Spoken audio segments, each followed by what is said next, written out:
Саляму алейкум ва рахматуллахи ва баракатуху, дорогие друзья. Сегодня мы с вами поговорим о месяце Мухаррам. Аллах Тааля выделил этот месяц. И я сегодня вам расскажу про 4 достоинства месяца Мухаррам. Первое достоинство – это то, что Всевышний Аллах Тааля сам упоминает этот месяц. Он является запретным, а как вам известно, в запретные месяцы каждый грех человека, он будет еще большим грехом. И также каждое доброе деяние, благостное деяние, деяние, которое приближает человека к милости Творца, оно будет еще больше воздаваться Всевышним милостью, милосердием и многими савапами, вознаграждением. Поэтому старайтесь, стремитесь в этот месяц, месяц Мухаррам, его выделить поклонением и очищением от греховного. Второе достоинство месяца Мухаррам, то что после месяца Рамазан, месяц Мухаррам является наидостойнейшим для дополнительного поста. В одном из хадисов пророка Мухаммада алейхиссалату вассалям говорится о том, что «Афдалю сиями ба'да шахри Рамадан шахруллахи Мухаррам».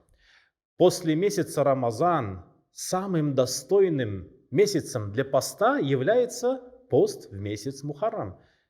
И этот месяц, он называется в хадисе месяцем Всевышнего Аллаха Тааля.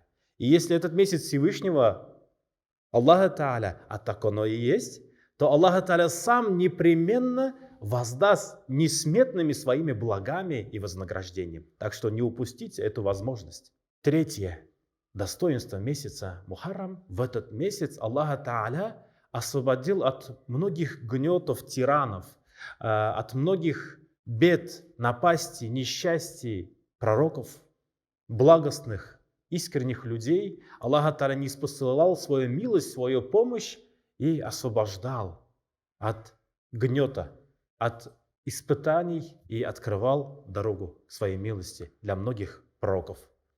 И особенно это был день Ашура.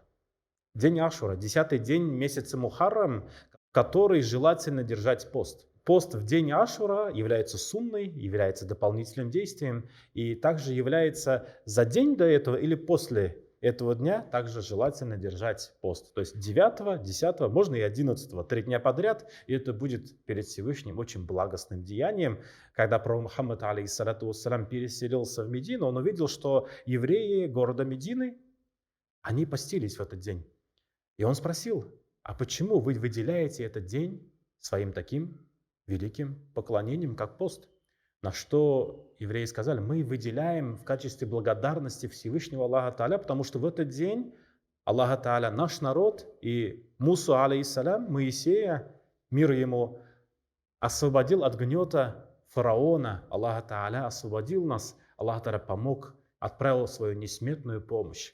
Поэтому мы в качестве благодарности благодарим Всевышнего Аллаха Тааля. Пророк Мухаммад алейхиссалату вассалям после этого как раз мусульманам говорит, что мы тоже будем поститься в этот день и благодарить Всевышнего Аллаха Тааля, потому что Муса, алейхиссалям, и наш пророк, также и в этот день Аллах Тааля помогал другим пророкам. Адаму, алейхиссалям, Хута, алейхиссалям, и так далее. Очень многим Аллах Тааля, благостным, искренним людям, многим направил свою помощь. Помощь тогда, когда уже никто не мог помочь. Поэтому, если хотите в этот день, чтобы Аллах отправил вам свою помощь и милость, то выделите этот день поклонением, благими деяниями, и таким образом вы отдалитесь от скверного, от плохого, от напастей и приблизитесь к милости Всевышнего Аллаха Тааля.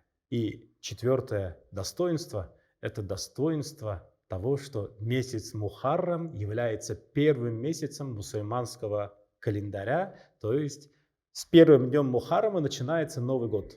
Новый год для мусульман, то есть это новая возможность от Всевышнего Аллаха Тааля приблизиться к Его милости, отдалиться от всего скверного, то есть очиститься от грехов. И этот месяц, он является как раз именно началом нового года для мусульман и новой возможности приблизиться ко Всевышнему Аллаху Тааля. Не упустите эту возможность. Пусть Аллах Тааля заполнит этот месяц Мухаррам благостными, добрыми деяниями, постом, нашими поклонениями и делами, которые приближают нас к милости Творца. Саляму алейкум ва рахматуллахи ва баракатуху.